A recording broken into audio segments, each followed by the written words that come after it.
may pag-aaway nga, pagdududa, pagsiselos, pera.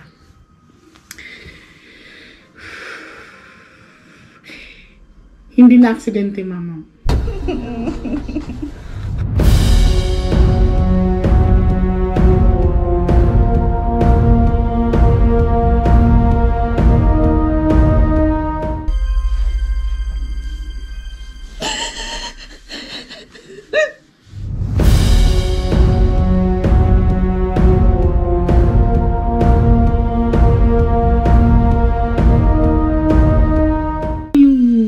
Bago niyang kinakasama, na-imbestigahan ba?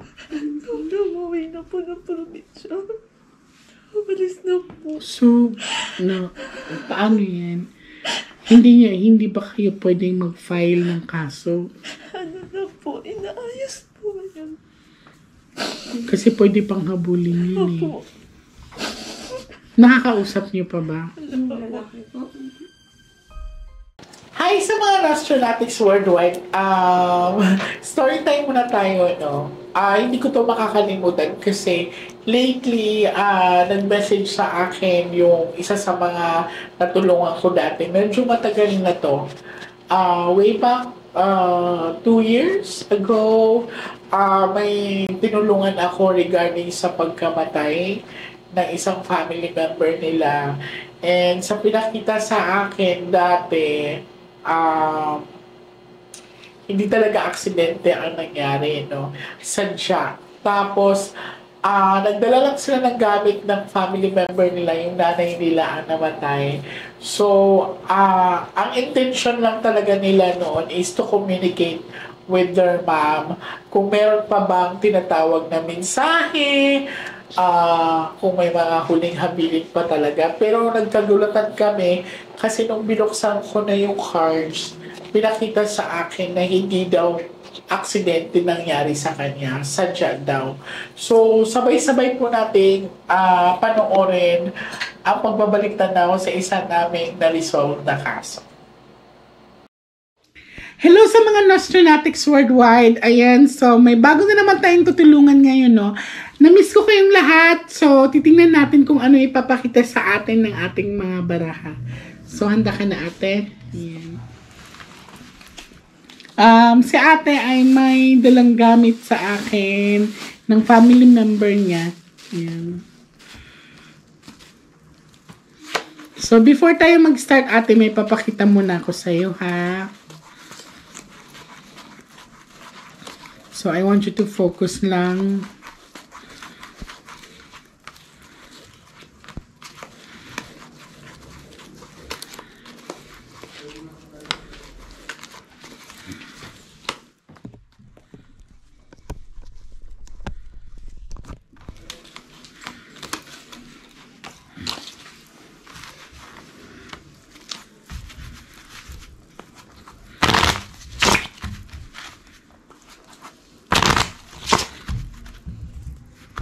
So, ate, kung mapapansin mo, this is Ace of Heart, happiness and love. Yan. At peace. Yan. This is big amount of money and success. And this one is travel and distance or paglalakbay. And this one is a bad luck card. Lahat ng masasamaan dito. Okay?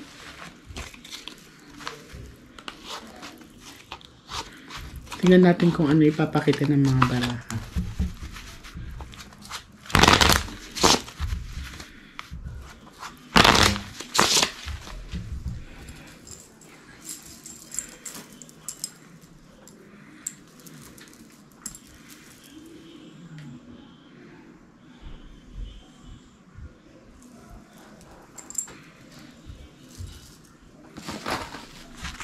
So, ate, I want you to focus.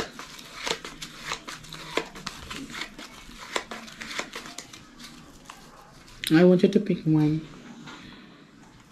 Thank you. So, this is you.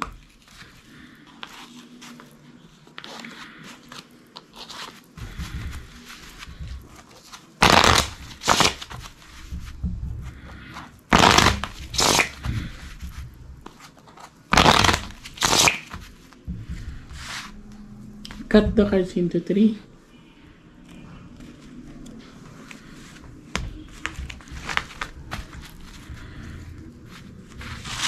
So, kuha ka ngayon ng 7 cards of total, lagay mo dito.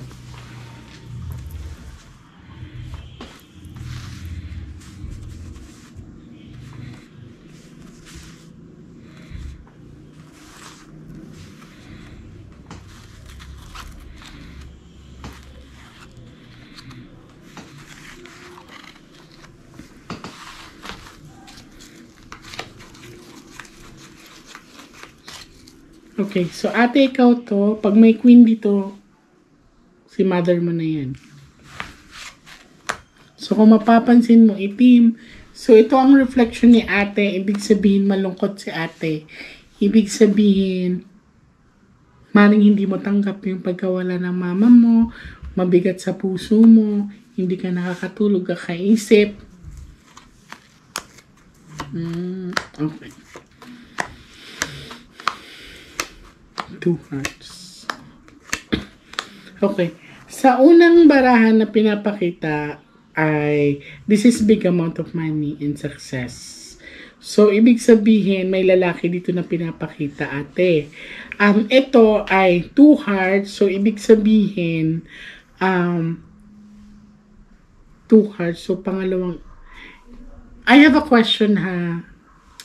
Nahiwalay ba yung mama mo? Yes. Okay. So, 2 hearts, ibig sabihin, pangalawang lalaki to. So, ito yung huli yata niya nakasama. May nakikita ako pagtatalo sa pera. Tapos, ito din ay, yun nga, yung parang, may nakikita akong may pinagdudadahan yung pangalawang lalaki na may lalaki, mama mo. Parang ano sila, yung nagtatalo silang dalawa na, bakit ako, ikaw nga tong ganito, diba? Yung parang nag-aanuhan sila kung sino ang nagloloko, tapos financial. Pero ito, ang sabi dito, ang huli daw niya nakasama is yung pangalawang lalaki. So, ibig sabihin na, wala yung mama mo, nagkaroon siya ng panibagong relasyon. Okay.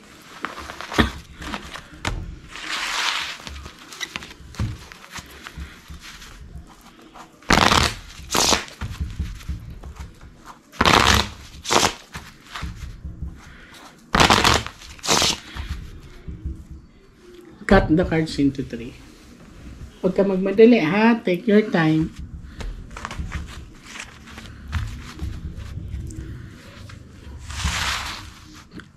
Kuha ka ng 9 cards of total, lagay mo dito.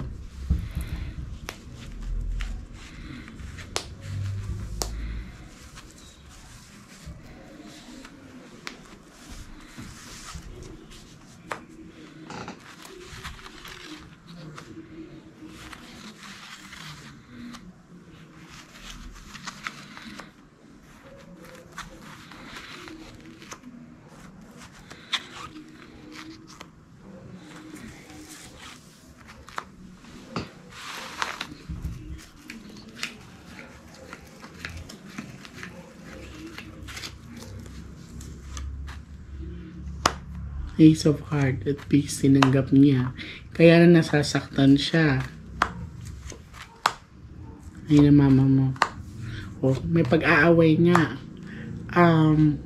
Pagdududa, pagsiselos, pera.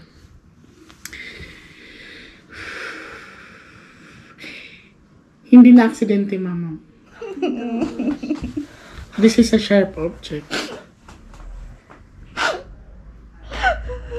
Sabi niya, nag-away sila dahil mas bata yung karelasyon ng mama. Yan.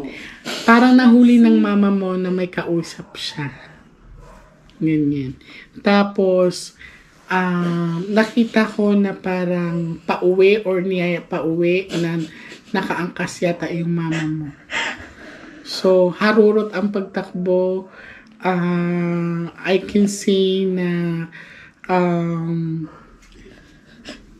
sadya yung hindi siya na accident.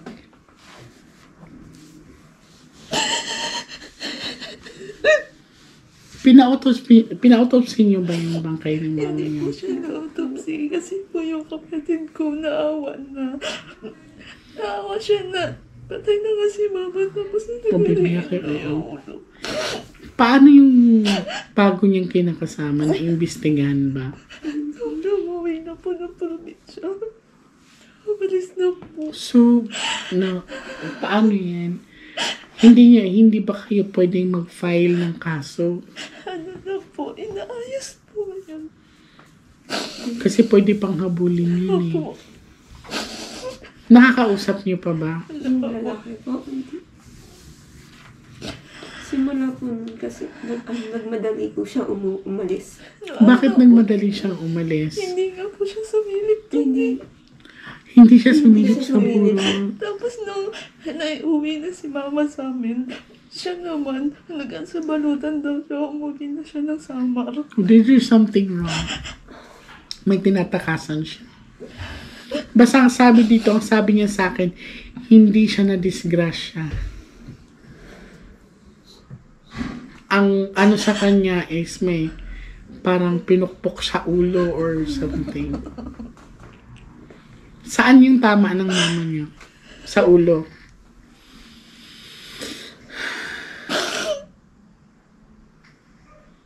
Talagang ano. Kasi kung na-disgrasya to, dapat may sugat din yung lalaki. O kaya may galos yung motor or something. Pero, ano bang sabi sa inyo? Noong una po kasi natawag niya, sabi sa amin, ano daw, parang nahagip yung GB box ng truck. Tapos, nagdating doon, iba na naman yung kwento niya. Nakita niyo ba yung GB box? Sira ba yung GB box? Oo, pati nga po yung motor. Pati po yung motor ayos na ayos. Kung nahagip yung GB box, dapat sira yun, tanggal yun, diba? Tapos Kasi sabi may niya, motor din yung partner ko. yung hangin daw, ang lakas daw ng impact nung hangin ng truck. Kaya daw sila tumilapon. Kung tumilapon sila, nakita niyo ba may galos siya? Yun na nga po eh. Tapos sabi niya, 40 lang daw ang takbo nila. Hindi, ganito na lang. Sige, paniwalaan natin yung sinasabi niya. May nakita ba kayong kahit maliit na galos sa kanya? Kung wala, hindi totoo yung mga sinasabi. Ano yun? Sumemplang sila, tumilapon sila, yung mama mo lang napuruhan, tapos siya kalma lang.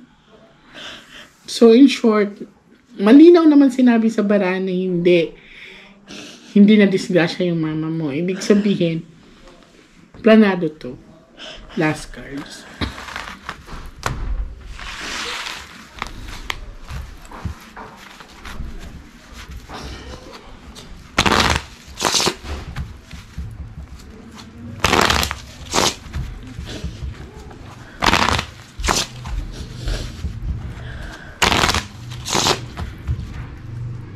Cut the cards into toy. Paano yun? Paano kayo magpa-file na sa probinsya na? Kailan to nangyari? Yung ano lang po, February 14. Ay, ano po, April 14. Ilang buwan na nakalipas.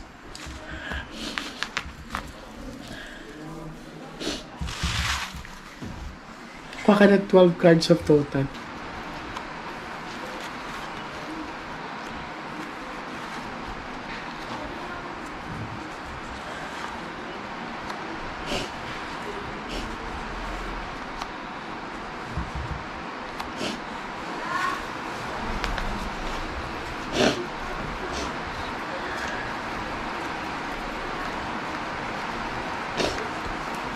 Tama ka rin, hindi naman natin bakal.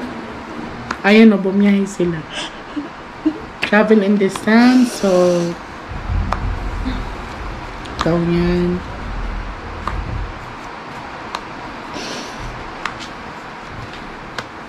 Sharp object, so sinaktan yung mama mo.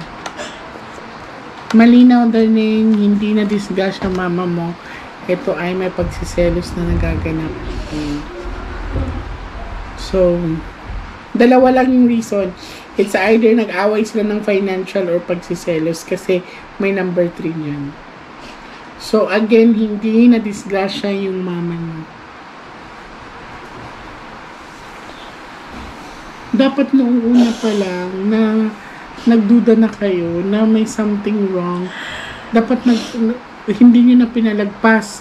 Dapat nag-file na kayo. Ano po kasi, nung time po na yun, Parang lahat po kasi kami blanco eh. Parang gusto na lang namin may Na uwi mailigay, na sa amin si mama. Anong nararamdaman nyo ngayon na hindi tayo magkakakilala tapos itong pinapakita sa akin?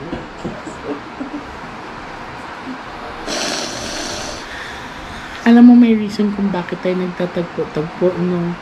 So, pag-isipan nyo mabuti, darling. Basta ito, ang sinabi ng baraha, the revelation is, ang sinabi daw sa kanila, na disgrasya. Pero ang pinakita ng baraha iba, hindi daw to na disgrasya. Ang sabi pa, nahagip daw yung, ng truck yung GB box something. Kung nahagip yun, syempre may tama yung GB box or let us say tatanggal sa motor yun. Or kung tumilapon man sila, kung let us say kung sumemplang man sila, kahit maliit na gasgas makikita sa motor. Pero wala.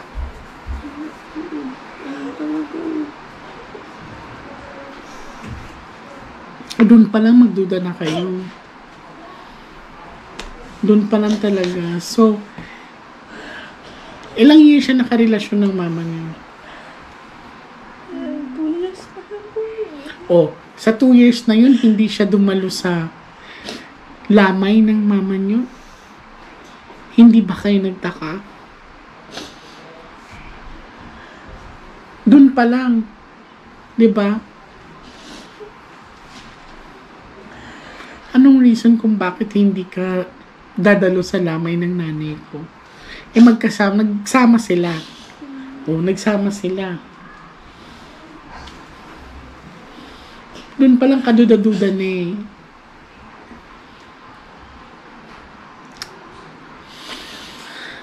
Pag-isipan nyo mabuti, mag-file na kayo. Kung kailangan ng tulong ko, sabihan nyo lang ako. Okay?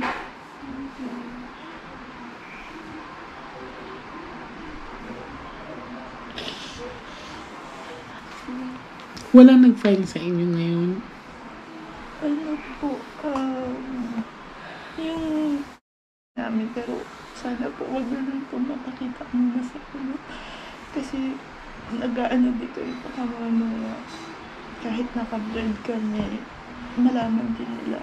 Hindi, huwag kayo mag-alala, hindi kayo makikilala. Walang pangalan to, walang ano. Yun, siya po nag-aasikaso ngayon.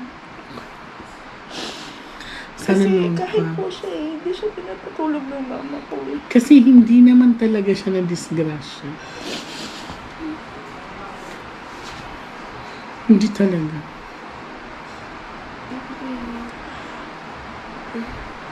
Ano yung darling? Yung pwede mo makita. Hindi pa natin kaya ngayon. Magdala ka ngayon. Balik ka ulit. Magdala kayo ng pwede nating tatawid. Hindi kaya ng katawan niya. Hindi siya pwedeng tumawid. Ikaw hindi ka rin pwedeng tumawid. Nagpareading ka. So, pwede pa rin kayo makabalik sa akin mga 2 weeks from now. Okay? Pag-isipan nyo mabuti. Kailangan yung tatawid. Walang atrasan yun. Kasi bubuksan ko ang third eye, hindi na magiging normal ang buhay. Understand? Kunwari ikaw, bubuksan ko third eye mo, hindi na masasara yun. Ha? So pag... Hindi po pwede kahit na. Hindi, kasi ikaw ang bumunot ng baraha. Pwede kayong bumalik sa akin. Kailangan ang dadalhin nyo. Yung matapang yung loob. Huwag nyo sabihin na babayaran kita para ganyan. No. Kailangan bukal sa loob yung pagtawid niya. Understand? Sabihin nyo ang consequences. Hindi pwedeng kasi may mga natutulungan ako pagdating dito sa pagtawid, biglang aatras pag sinabi ko nang hindi na masasara yun. So, kailangan alam din niya ang consequences. Ha? Sige. Maraming salamat sa inyo and God bless you. Thank you. Bali, ano po yun na 2 weeks? Mga 2 weeks from now. Kapag meron na po. O pag, wait lang, sorry. Pag meron na kayong makuhang pagtawid, sabihan niyo agad ako para bibigyan ko pa agad ng schedule. Pwede May- po ba mag-message na lang ako doon sa sige, Mag-message sige. po ako dun sa GC natin. Sige. Hindi ko alam kung nandoon pa yun, pero sige. Pag ano basta pag meron na, saka kayo bumalik. Okay? Kasi hindi masasayang din pag say babalik kayo tapos walang tatawid. Ha? Thank you so much and God bless. Salamat. Maraming